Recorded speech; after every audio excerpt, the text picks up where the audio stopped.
Yeah, hey, good morning. Welcome to Sunday morning Pagan Church. Let's see, it's 9:30 a.m. Central Time. That means the folks on the East Coast, 10:30. Not too bad for them, but the folks on the West Coast, 7:30 a.m. for them. Well, be kind of early for them, wouldn't it? Wouldn't be very early for me because, well, I don't have a problem getting up early. I like early. If I sleep till 10 or 11 o'clock, hell, I feel like I've wasted the day. All right, well, welcome to this segment of Open Pagan Church. Today we're going to be talking about spirit guides. What are they? Where do they come from? In the request also was to talk about spirit animals. Um, One of the things we may want to start out with is every religion around the planet, irregardless. I think the only religion that really doesn't have them is atheist. Um, Atheists don't have any form of spirit anything. Bless their hearts, gotta love them, right? But every spirit-based religion around the planet has a spirit guide of some form. Now, Christians call them angels. Um, Most all of your Christian philosophies call them angels of one form or another. And I've seen quite a few of Christian folk try to have spirit guides. That's fine, but you need to call them what they are, right? Native Americans, through the years, have developed the totem pole. The totem pole is the Native American stack of spirit guide stroke spirit animals, right? And the overall question is, what's the difference between a spirit guide, a spirit animal, and an angel, and the fae, and the fae call it the fetch, I think. And there's not. They're all the same. They all perform the same function. Now, they look a little different to us. They act and react a little different with us depending on your path or your craft or what you follow, what you believe in. But they all perform the same basic function. They're all out there to teach us as we're going through life, to hopefully keep us from getting our butts in deep doo-doo, as it were. Um, we just have to learn to listen to them. Good luck with that. So, spirit guides, spirit animals, angels, the fetch, they all do the same basic thing. Keep our ass out of trouble, we hope. Well, so that's spirit guides and spirit animals. I guess church is over, isn't it? Nah, well, I can't get off that lucky. I need to talk about them a little more, don't I? Because people be like, what, really? You only did a 4-minute video on spirit guides? What's wrong with you, you old bearded fool? Gotta have fun with it, right?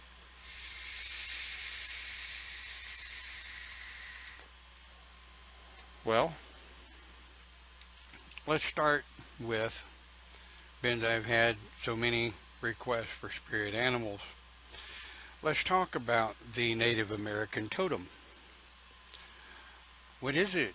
What does it mean? Why do they have it? Well, if you look at a Native American totem, each segment of that totem as it goes up signifies a certain time span in that individual's life. When an individual of Native American persuasion starts to build or carve their totem pole, they're usually given a sacred tree.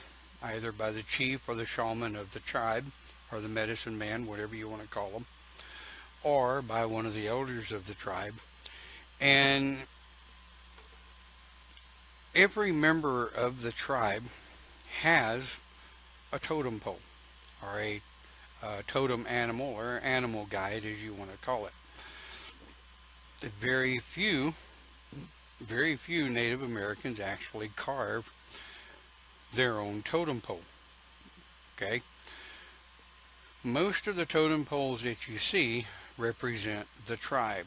Very seldom do you ever see a personalized totem pole, unless somebody in the family of the tribe, or unless somebody just happened to get a hold of one that has kept it all of these years.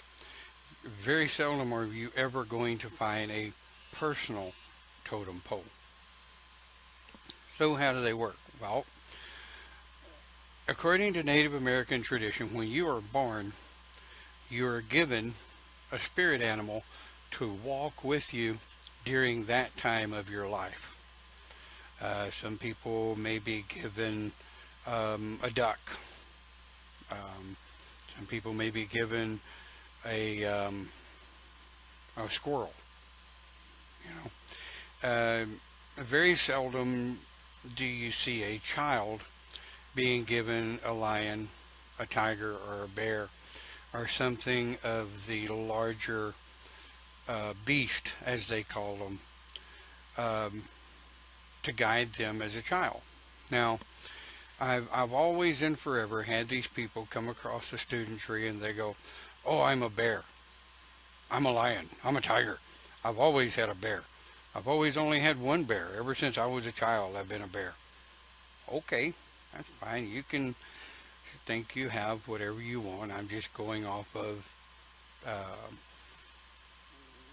theologically based tradition, if you will, of what I understand through my studies of the Native Americans.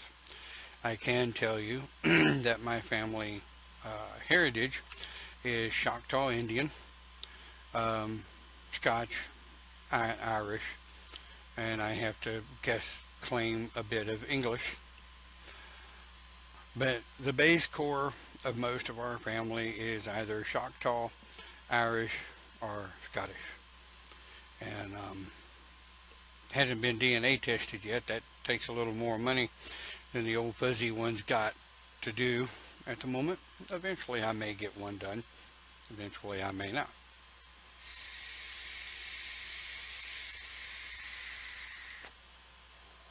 So if the average totem is 8, 10, somewhere thereabouts, some are 6, quite a few of them were 5. What that does is it blocks your segments of life out. Typically, as humans, we go through newborn. Newborn brings us into the toddler. And the toddler takes us into our adolescence, if you will. Adolescence takes us into young teens, teenager, young adulthood, adulthood, and then older. I refuse to call it geriatrics. That's on up there, as it were. And it would seem, taking just a moment to look at some stats here, I know the video hasn't locked up. Let's take a look real quick and see who's replying to what.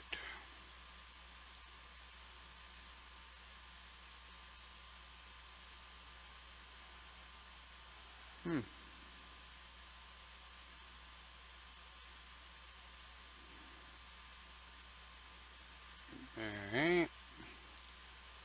So either I have the wrong video pulled up,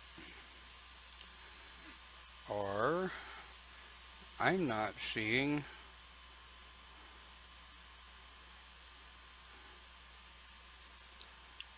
Alright, Cindy, if you're watching the video, sweetie, I think you may be replying in the wrong area because I'm not seeing, I'm having to search for your, I'm having to search for your input. Let's see.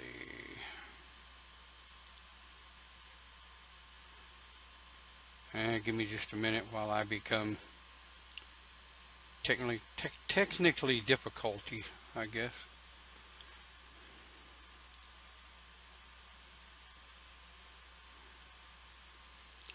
So,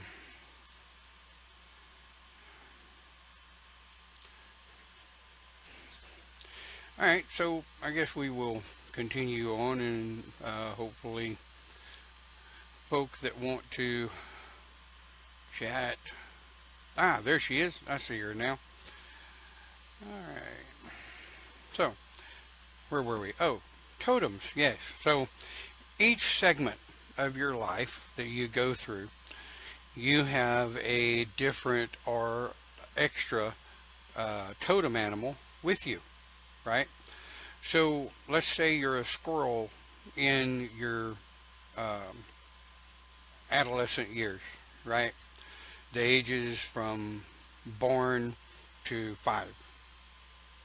Now, let's say you have a squirrel, and that squirrel is to teach you focus. The squirrel teaches you how to run amok, as it were, but to still maintain that focus and learn how to work, because squirrels work year round. Within from 5 to about 10, let's say you're given, I don't know, a fish. Don't ask me what the hell the fish teaches you to do. It just hit my head, so I thought I'd say it. But totem animals, spirit animals, as it were, walk with you and work with you throughout different segments of your life. And in most tribes, I know in Choctaw, according to my research, when you move into another spirit animal in your totem pole, you don't lose the one you had before. They continue to walk with you. And eventually you're walking with 6, 8, 10, 12, whatever, spirit animals. Now, I know that Wiccans and many of your witches, and even quite a few fae, have familiars. Their familiar usually is a cat or a dog or something like that. Most of the time it's a cat. Do not confuse a familiar with a spirit guide. Familiars are ones that are your soul connection. They do walk with you in this lifetime, on this plane, and they do work with you and help you. Okay? But a totem is of a spirit. Yes, squirrels focus. It's the dogs that go squirrel, and the guys like me that goes boops. But yeah, I had to. Where were we? Oh, yes, but I got sidetracked.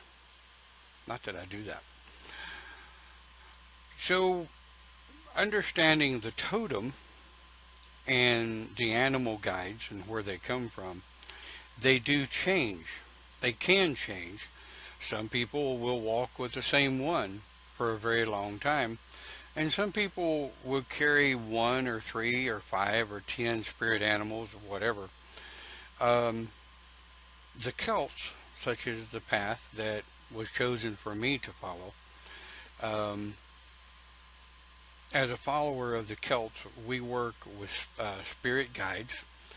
Typically, spirit guides are either woodland form or of human-ish base, whatever. My my spirit guides during this time in my life usually are one that I know is white angel or gray eagle.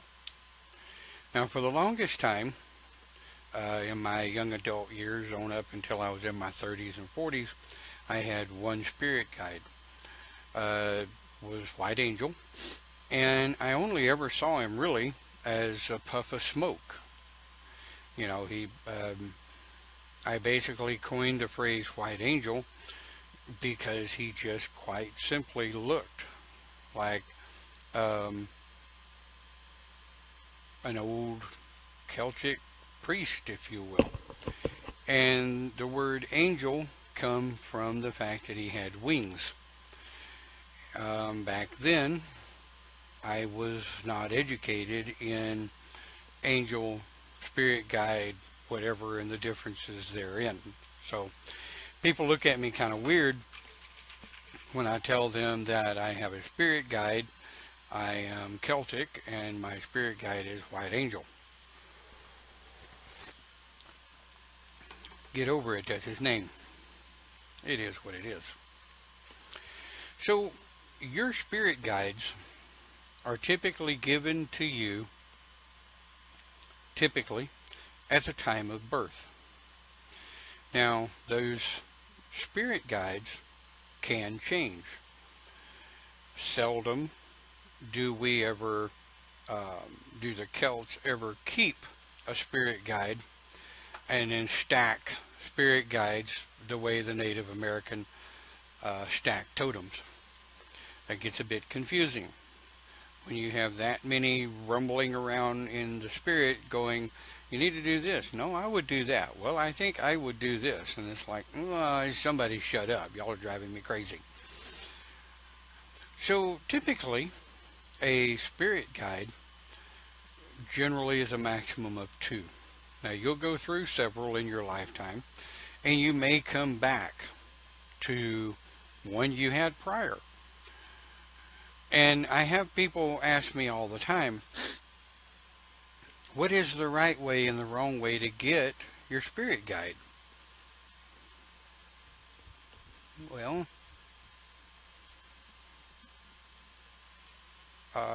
there really isn't a right or wrong way to get spirit guide. You have to accept them. You have to be willing to listen. And it's just like the angels to the Christians. The angels that are helping them do and perform their daily duties, they have to listen. They have to be willing to listen. And if they're not willing to listen, what good are they, right?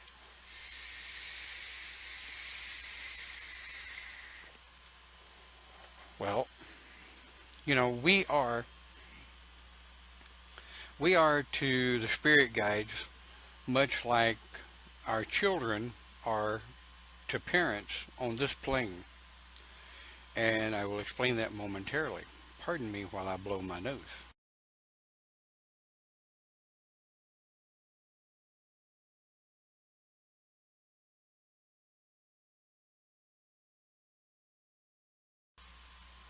Yes, I love mute. That way I don't blow my nose in the microphone. That's kind of rude. But anyway, how are spirit guides much like parents are on this plane? Well, that's simple. Our spirit guides communicate with us through dreams. They communicate with us through little nudges throughout the day. Anybody that's ever been around me for any length of time, they've heard me say, you know, I have definitely been smacked upside the head by a 2x4 or a railroad tie by one of my spirit guides. And that typically is when I am doing something ridiculously stupid, and spirit guide is beating me profusely about the head going, you really don't want to do that. And the man side of me is going, oh, I can do this. Me man. Oh, smack. And I almost always wish I had listened. Well, our children on this plane are much the same way. We have our children who look up to their parents and they go, Mom, Dad, I want to go here and I want to do this and I want to go there and I want to do this and blah, blah, blah, blah, blah. And the parent looks at the child and says, no, you're a little bit too young for that. And the child goes okay and bounces off and does the thing they do. Well, then the child gets out with their friends and they decide to run amok and do the things the parents told them not to do, don't they? Well, they get out and they start running amok and getting stupid and getting into things that they know that they shouldn't do, and all of a sudden they're busted. How are they busted? Well, they do silly shit like get themselves hurt. And then they have to tell the parent how they got hurt. Or they lose something. And then they have to tell the parent how they lost or broke whatever it is that they lost. So the parent proceeds to beat the child profusely across the butt with a belt. And if you don't like it, get over it. Tough shit. Yes, I do spank my child. It's been a very long time since she's had a spanking or needed one. Well, it's been a long time since she's had one. Yeah, I won't go there. But we, to our spirit guides, are much like our children are to us. The spirit guide has the wisdom, thousands of years, hundreds of thousands of years of wisdom that they embark on their clients. We are their clients. I'm not going to call us their charges because the last thing I want to do is sound like Charmed. It has nothing to do with Charmed.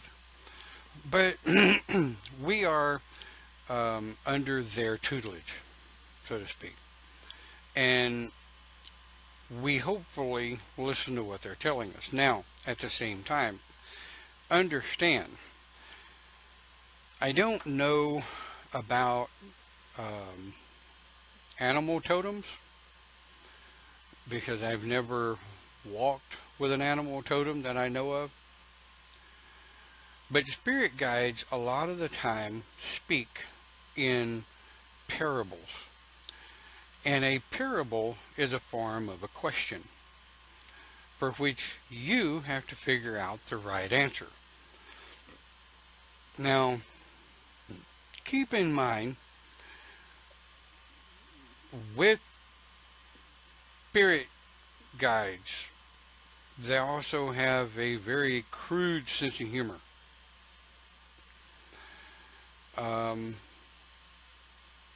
Example, you're running really, really hard for a wall that you're going to try to scale and get over because it's in your way and you need to get to what's the other side. And speaking from a standpoint of a cult, when you put a wall in front of us, we tend to try to either go through it or over it. Well, we learn, we hope, that you don't always have to go through or over the wall. Sometimes you can simply walk around the damn thing. Sometimes you can simply sit down, shut up, and wait for the wall to open up and let you pass. This is the training of the spirit guide. The spirit guide teaches us when to walk, when to run, when to jump, and when to sit down and shut up and wait. And there's been many times my spirit guide has said, look, just sit down and shut up. Give it a little time. When it is time, the wall will open. Well, so you have to figure out what the hell it is they're talking about. Is it is it your time to try to bust through that wall to learn to see if you can? Or is it your time to sit down and shut up and listen? Personally, I've learned through the years that if I am running really, really fast towards a wall and I'm not running from something and I'm not necessarily running to anything, I'm just running because, well, I'm running. When I reach the wall, I will usually come to a screeching halt, and there will almost always, if I'm supposed to sit down and shut up and listen, I'll give you a little tip. If I'm supposed to sit down and shut up and listen, there will be a small bench or a small pad for me to sit on. But I don't see it if I'm at a full run. So I typically stop just for a split second at that wall. And if I see a bench or a pad or someplace to sit, I'm going to sit for a moment and see if there's something I'm supposed to get. So spirit guides are not, this is where they're not like mom or dad, or dad or dad, or mom, okay? This is where spirit guides, again I say, are not like our parents. Our parents have a tendency most of the time just to look at us and go, no, you're not going to do that. Well, as we get older, our parents tend to look at us and say, are you sure you want to do that?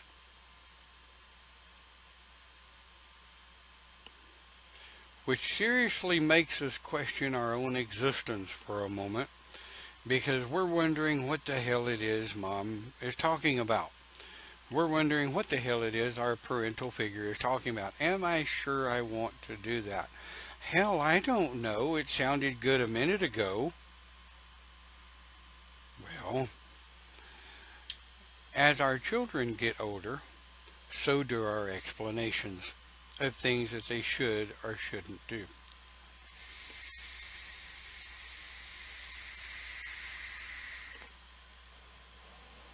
So,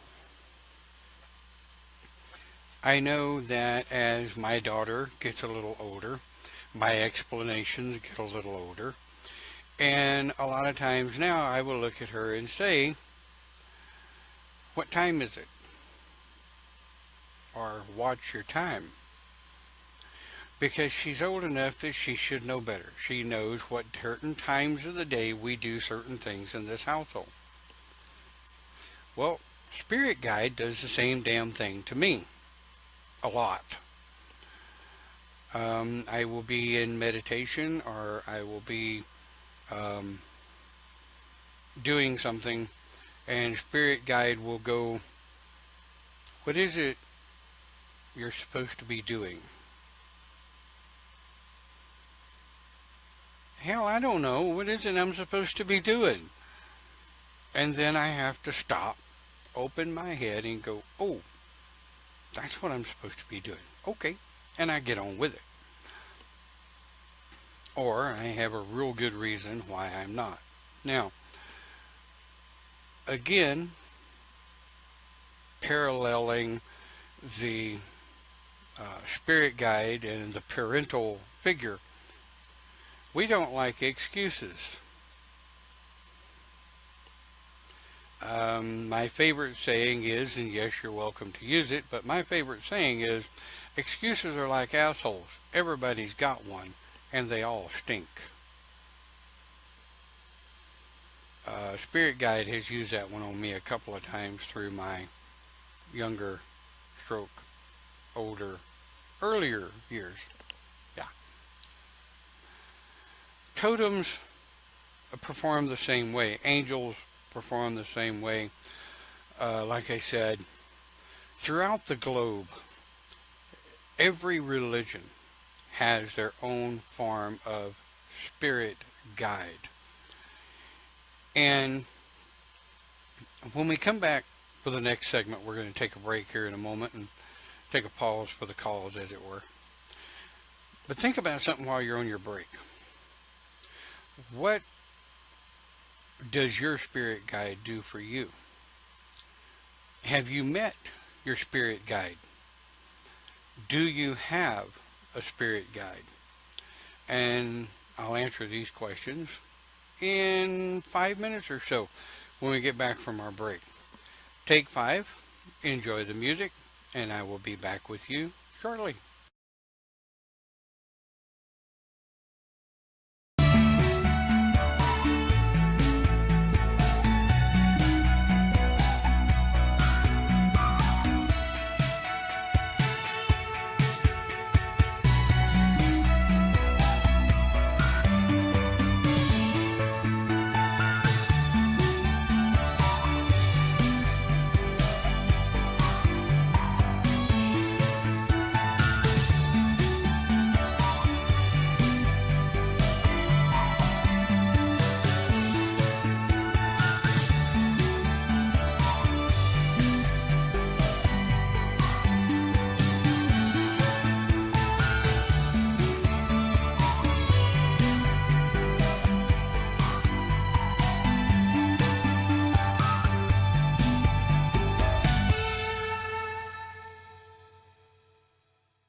Hey, welcome back. Go ahead and finish up that minute or so. Looks like we've got some chat going on in the room.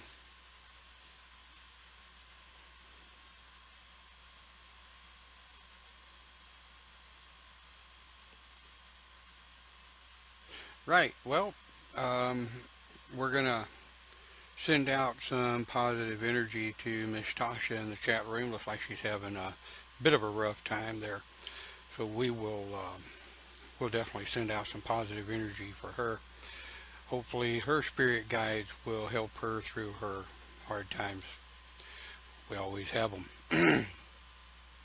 So that's exactly what we're talking about this morning, isn't it? Spirit guides, spirit animals. Like I said a while ago, The whole world, every spiritual organization there is out there has a spirit guide of some kind. Well, we spent the first half hour talking about what they are, how they work. Now we're going to spend this segment of the broadcast, and thank you all for watching, by the way. We are Open Pagan Church. We're part of the House of Pagans that's been around since late 99 or 2000. We started this particular channel so that we could do our weekly online pagan church segments. And as you can tell, we're not like your typical churches. We don't have a pew. We don't have somebody standing up at the head altar beating a gavel or slamming on a book of some kind, talking about sins and what have you. Well, as we all know, pagans don't believe in sins. We follow karma. What does this have to do with spirit guides? Everything.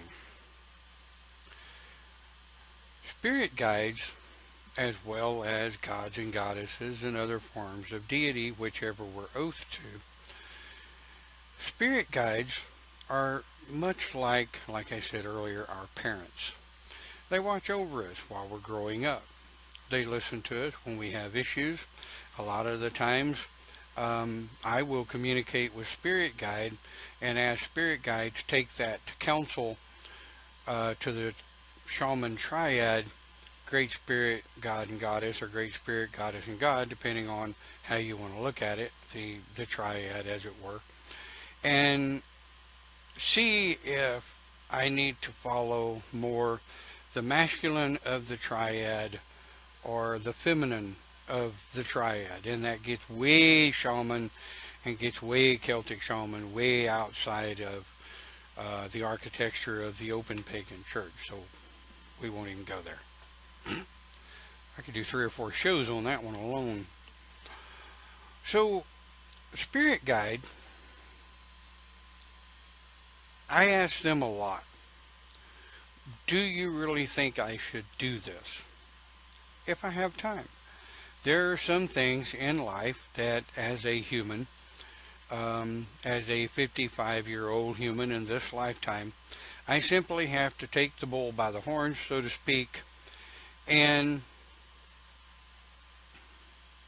do it. Well, if I follow the guidance and the teachings of Spirit Guide, and if I follow the guidance and the teachings of counsel, I tend to come out okay. If I go into it as a guy, or if I go into it as a man, and I use the man attitude without forethought, I typically end up getting kicked in the teeth and wishing I had followed the guidance of Spirit Guide. And with that, we learn through Spirit Guide how to best handle things.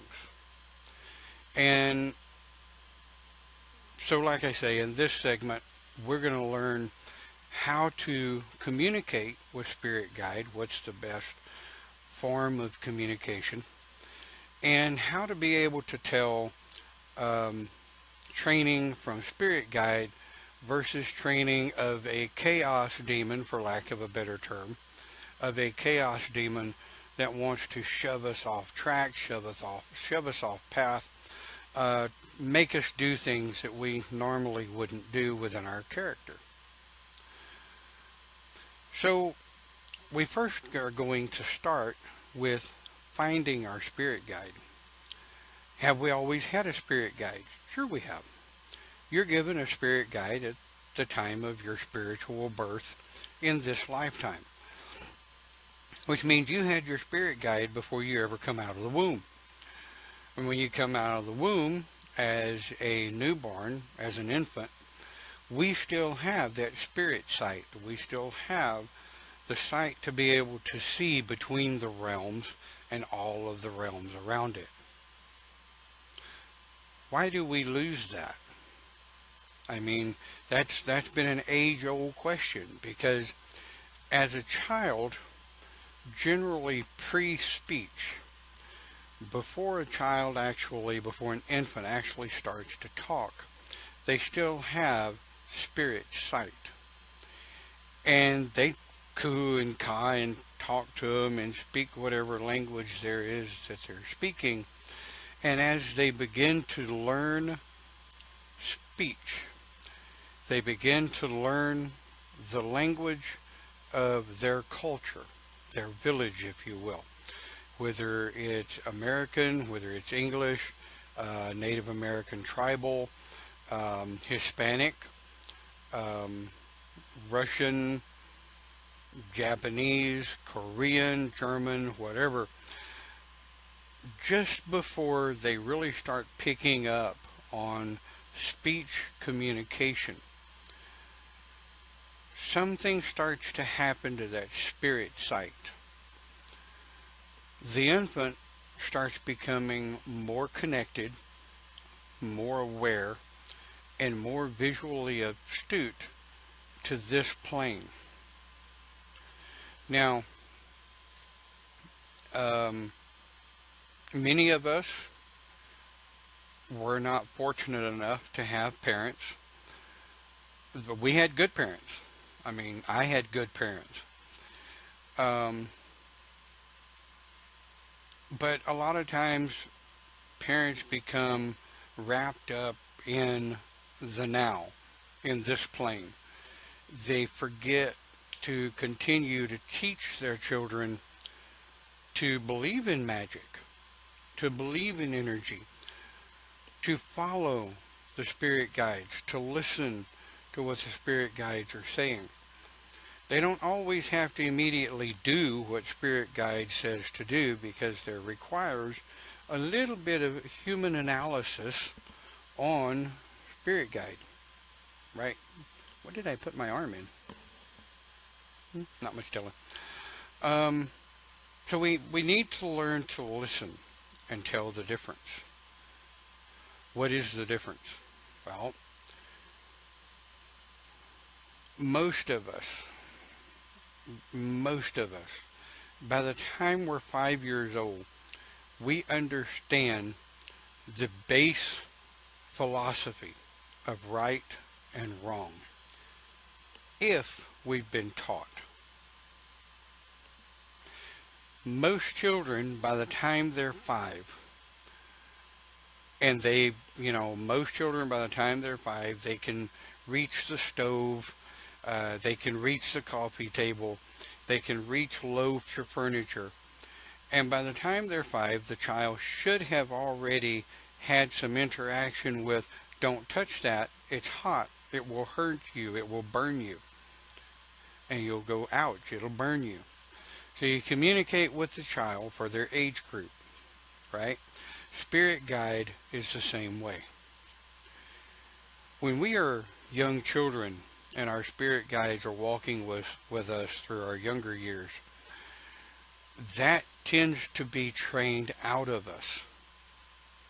And it's trained out of us by mainstream philosophies over the last 3,000 years, that if you can't see it, it's not real.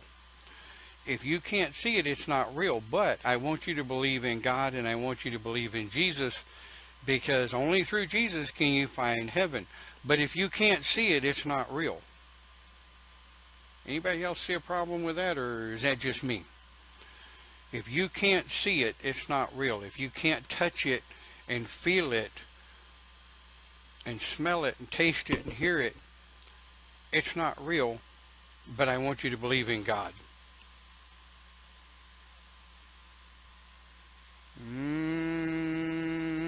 No. Even when I was younger, involved in the Christian church, my bullshit meter pinged way over on that one till it just eventually blew up.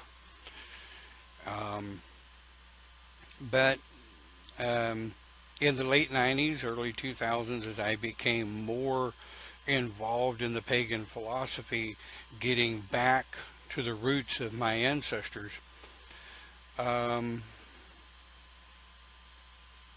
learned certain things, like we believe in air, right? We believe in wind, right? We believe in oxygen, right?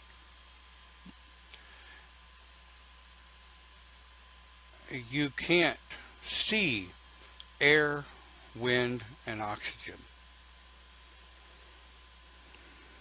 You can see the effects of its actions, but you can't see it. You can't see its physical presence. So what this does is, when a child is raised with that mentality, they lose sight of spirit guide. They lose sight of pure spiritual architecture. They lose sight of magic.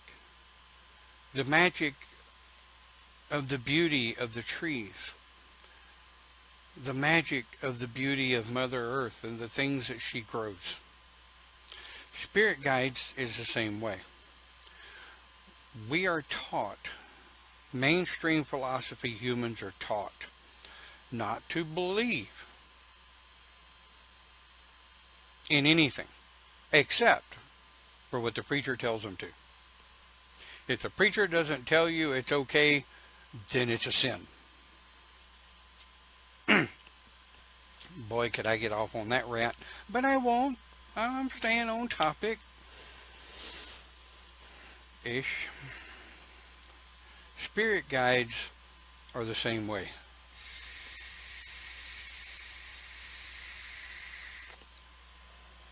How do I know it's my spirit guide? How do I know it's my animal totem? How do I know it's my anything? Well, the first thing we have to do is open our mind, open our thought processes, and ask the questions.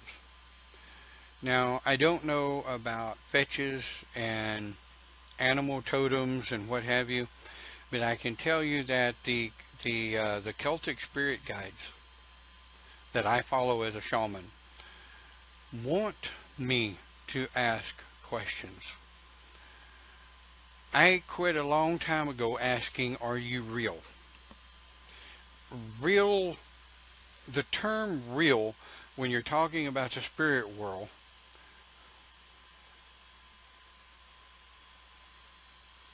why ask a rhetorical question? Spirit, asking if the spirit world is real is a rhetorical question. And I'll leave that up between you and your spirit guides and whatever deity you follow. But I can tell you that mine like the idea that I question. Not that I question their existence, but that I question what they're telling me to do. Sometimes. And I use the old saying of running towards the freeway. The old story of running towards the freeway. As a child, I don't know about the rest of you, but I know with me, when I was a toddler, my mother speaks of a story where we lived with my grandparents at the time, and there was a very busy road less than 25 yards from the back door of my grandparents' house. And this road had people that careened up and down it at 30, 40, 50 miles an hour. Now, back in the 60s, that was pretty damn quick. Boy, it was a long time ago. Anyway, she always raised me with a main power word. And that power word has hung in me, and I've counseled with that power word for over 20 years. What is that power word? Anybody care to post in the chat what they think that power word is? Anybody that's been around me more than a couple of years knows what that power word is.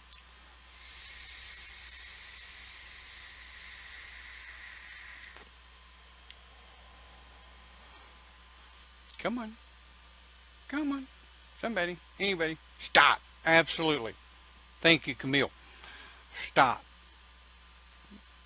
My mother, I think when I was 5 or 6, I took out Beeline Boy.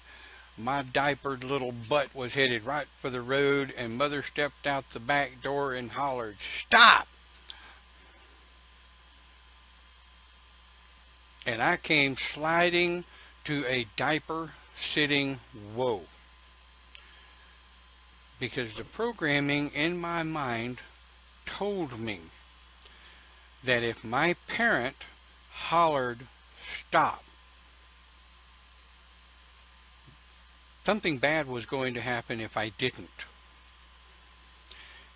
And about the time she hollered, "Stop," a truck went careening by on the road. I would have been splattered pancake. And Tasha, you're close. I hope I'm pronouncing your name right, Tasha. No is not stop. No means no. That is an answer to a question or a possible coming action or going action where you're saying no.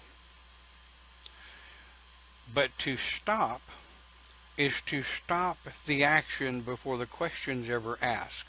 I hope that makes sense.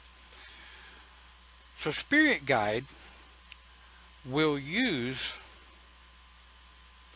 those key terms to teach us to stop. Cindy says, I ask, wait a minute. There are times where wait a minute works. However, wait a minute gives an option. Wait a minute. There are 3 words there that take a while to say. But if you holler in a very sharp tone, stop, everything stops. Now, if you want to prove my point, people are going to look at you like you've lost your rabbit-ass mind. But if you're going to prove my point, walk into a bar, get in the center of the room, and holler, "Stop!" at the top of your lungs.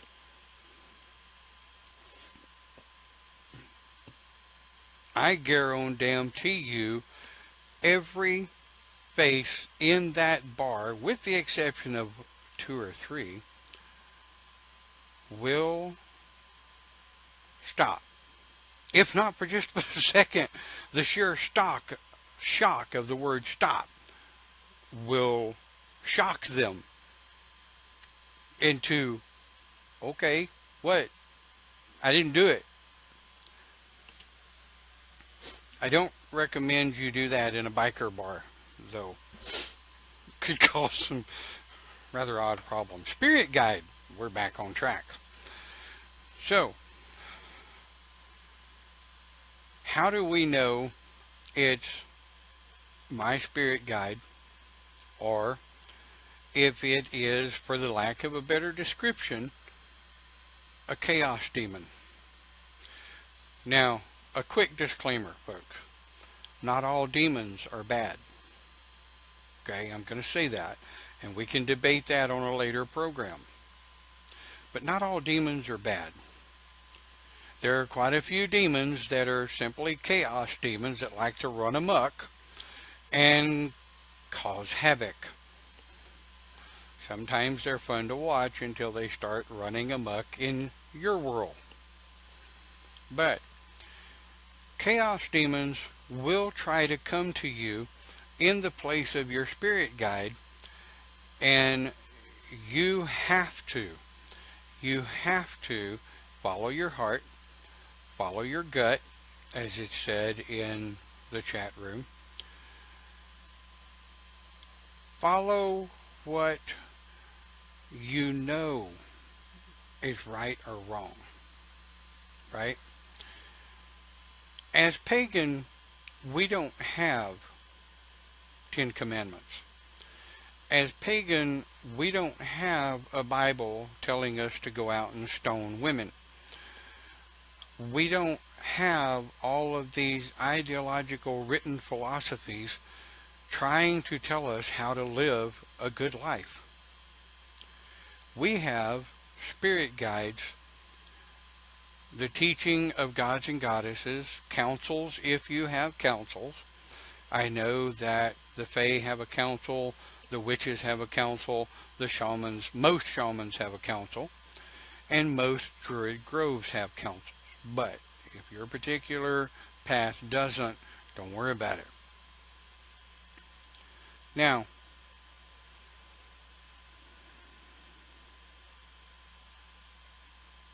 yes, not all spirit guides are malevolent, but spirit guides that are given to you do not ever want to see you get physically hurt. I'll say that again. Spirit guides do not ever want to see you get physically hurt.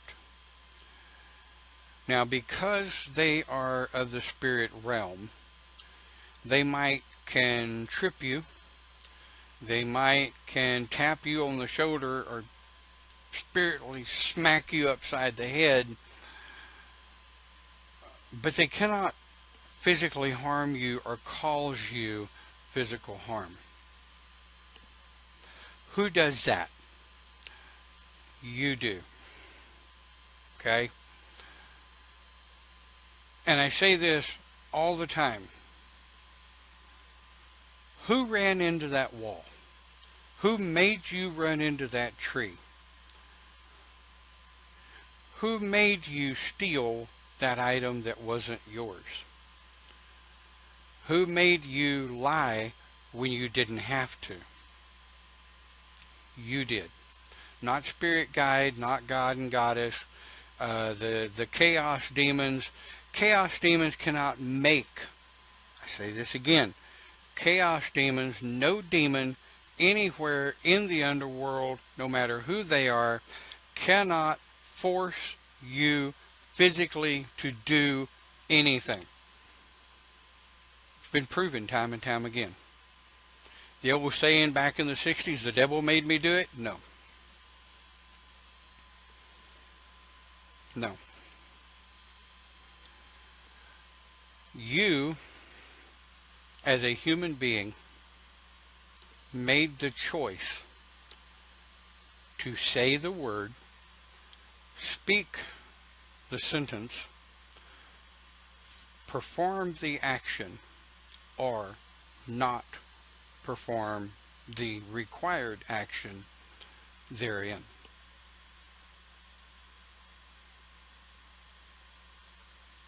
So, without getting off on a tangent of chaos and responsibility, which I will do a church on later.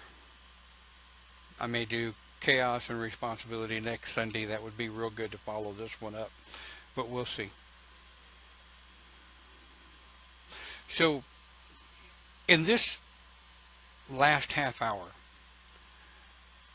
we learned about dealing with spirit guide. Now, of course, I can't go into every aspect of every spirit guide and how to deal with them. I can't. There's too many. There's just a vast array of different types of spirit guides. But as the basis, listen, think, ladies and gentlemen. Think before you act. Now, I've had many years of training in martial arts. There are many, many things that we have to do on a split-second reaction. But our training gives us the ability to react through muscle memory, through training, through the realization and being able to pick up our environment around us and understand it. And that training has helped me with my spirit guides.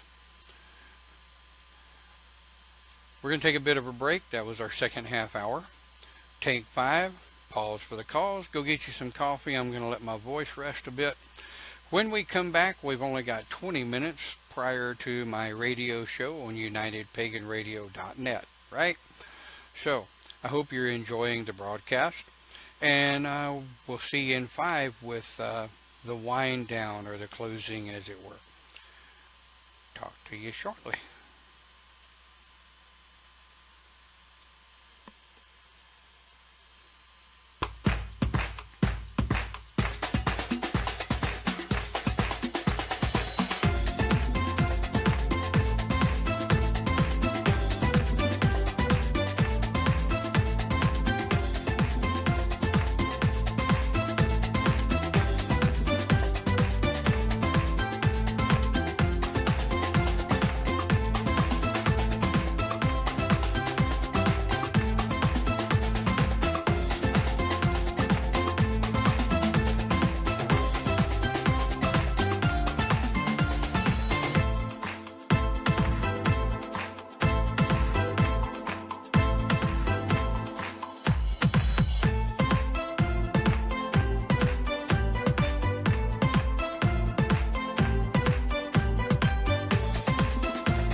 Guys, well, we are going to continue on because we always close up at 10 minutes before the hour, 50 minutes past the hour, depending on how you look at it, to get ready for my radio show at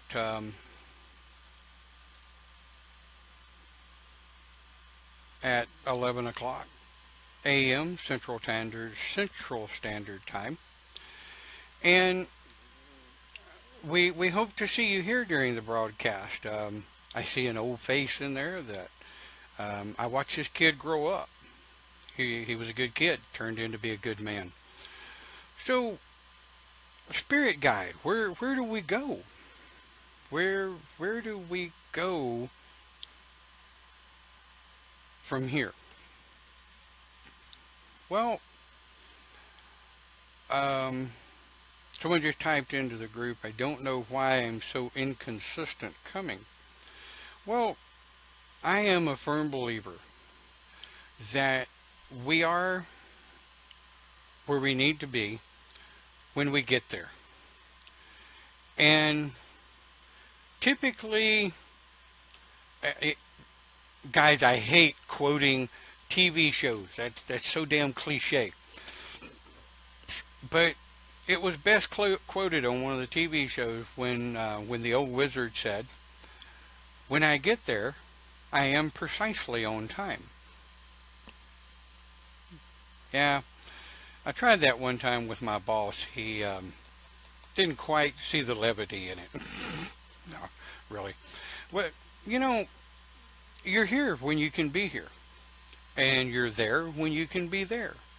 You have to make a conscious decision to be where you want to be. Absolutely.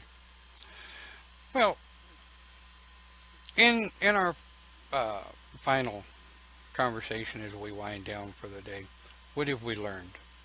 Well, we learned that spirit guides um, are as real as anything else in the spirit community. We learned that spirit guides are much like our parents were when we were young. My spirit guides have stuck with me through thick and thin.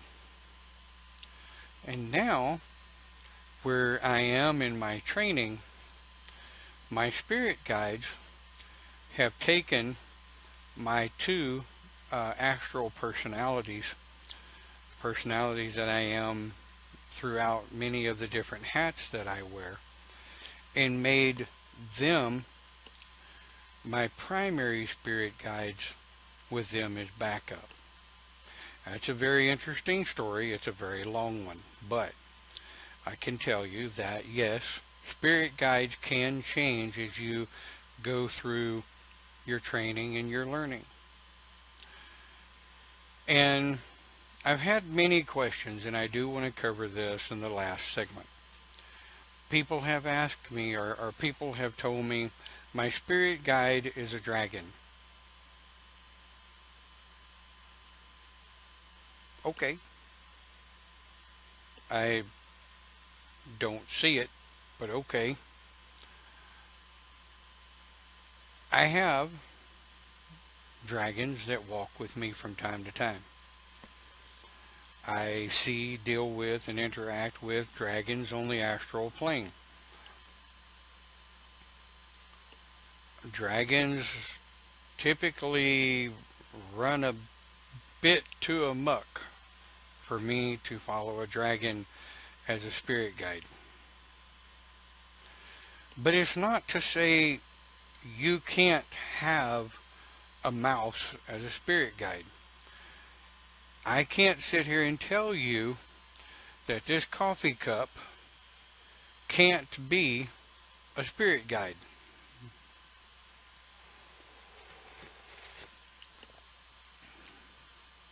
Damn, that's good coffee, spirit guide.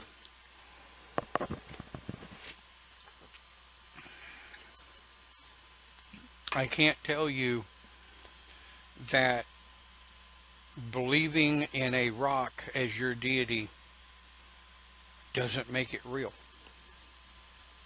See, here's the nice thing about the pagan philosophy. The pagan philosophy simply says we are a polytheistic belief system. Multiple gods and goddesses, the understanding that they're there, and the understanding and acceptance that certain one, two, or more walk with us on a daily basis. If you want to believe a rock is your God, more power to you. If you pick it up and try to hit me with your God, I'm going to stick it up your ass. It's that simple. You know, I'm not going to tell you that anything, and I'm not going to tell you that a mythical creature cannot be your spirit guide. I know that unicorns, Pegasus, unipegs, they walk with me on a daily basis. I can tell you that my wife has panthers, I hope I said that right, that walk with her on a daily basis. Everybody has familiars that walk with them on a daily basis. And they do help to guide them one way or the other, don't they? But the actual spirit guide, the simple meaning of spirit guide, is something of the spiritual plane that guides us on a daily basis throughout this lifetime to help teach us, mold us, to help us be a better person. Now, I've had other people tell me, I am a spirit guide. No. Humans alive on this plane, are not spirit guides, because humans are too open to fallacy. Human beings guide with passion. We lead with passion. We lead with pride. And we lead with the need for companionship and love. That does not really make a good spirit guide. A spirit guide leads with compassion, but a spirit guide doesn't need an ego. A spirit guide doesn't need pride, because they're spirits. They have no need for those types of things. Right? So keep that in mind when you're going through your daily trials, and when you're looking for your spirit guide.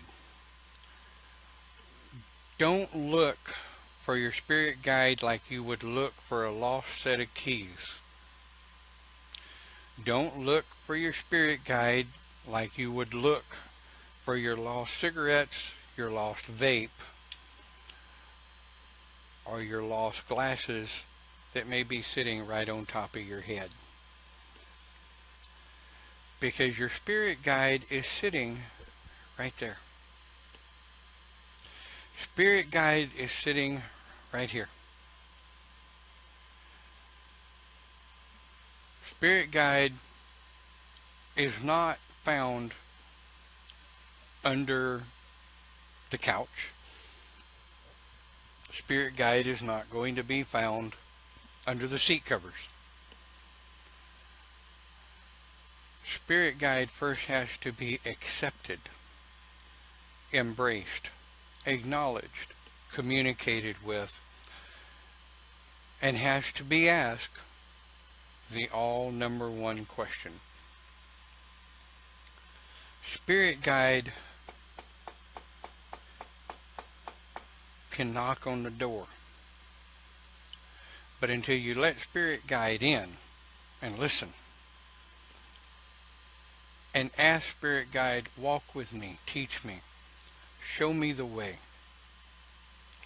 The only thing spirit guide can do is sit outside and watch you fall out of a tree.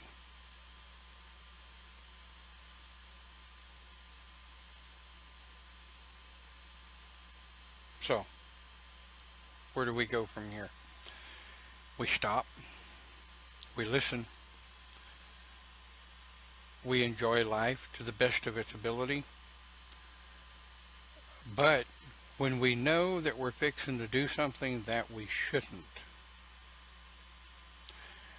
there are multiple questions we have to ask ourselves.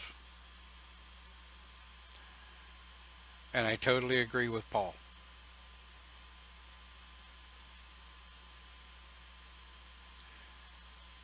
There are multiple questions we have to ask ourselves. Is it a spirit guide? Is it a chaos demon? Is it real here? Is this spirit that's speaking to me telling me to harm others or harm myself? If they are, and you can't shut them down yourselves, you need to reach out for help. Is your spirit guide, is this thing that calls itself your spirit guide, is it telling you how to be a better person? how to do things you've always wanted to do, and how to do them honorably, correctly, and safely within reason, that may well be your spirit guide. So, with this in mind, we're going to bugger off. It's a quarter minutes to the hour. And I'd like for everybody, if you will, join me over at UnitedPaganRadio.net. You'll enjoy the music. They have a lot of wonderful hosts and speakers. I want to thank everyone for joining us today. We'll see you next Sunday. We'll be posting the topic at some point throughout the week. Check us out. Thank you for watching. Have a great day. And come again.